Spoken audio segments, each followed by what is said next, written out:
Look, it's an honour and a pleasure to be here to talk to you all today.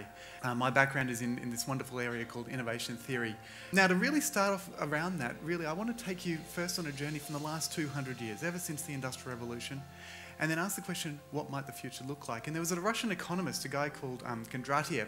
What Kondratiev identified was actually, since the Industrial Revolution, the pace of change has not been linear. It hasn't just continued on a regular progress. What's actually happened is it's been in waves.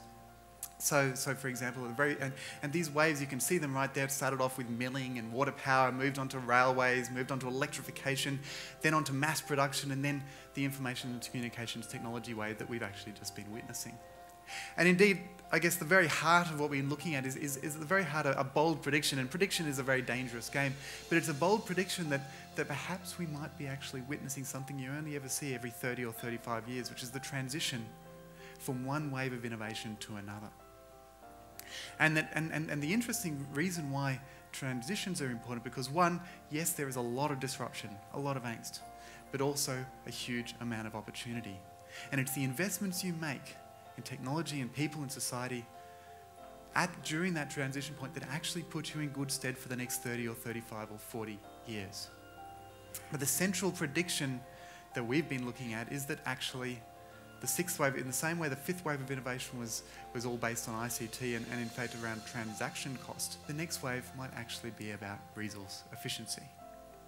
Why do I think that? Well, because we are entering almost a perfect storm of market factors, technology factors, and what they call institutional factors.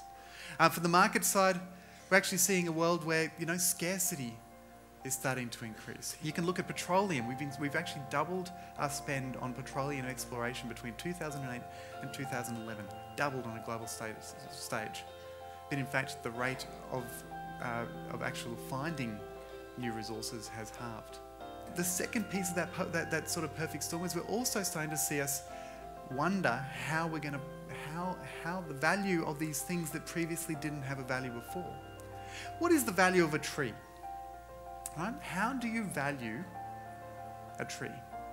The current way you value a tree is either how much money you get if you chop the tree down and sell the wood, or how much money you get if you chop the tree down and sell the land. But trees actually offer a whole lot of other values, whether it's the biodiversity that they harbour, whether it's the air, the carbon dioxide in the air that they convert to oxygen, whether it's the water that they purify, whether it's the amenity value that they give. And interestingly enough, one of the things we're starting to see, and the debate's been happening in Australia around carbon, we've been doing it in water for years, is actually how do we price these things that never were priced before. And then you get to the final piece of the perfect storm, and coming from an organisation like CSIRO, of course I cannot ignore that, which is the whole technology bit. Look, for example, just at what happened around the investment in technology following the global financial crisis in the US alone. This is the US investment in R&D spending. And you can see it overnight, it was trebled. This is starting to get to we will go to the moon type stuff. And in fact, if you hear the secretary of that department talk, it really is we will go to the moon stuff. We want to get renewables equaling the cost of non-renewables. And then other large companies such as GE are also starting to invest in that space also as well.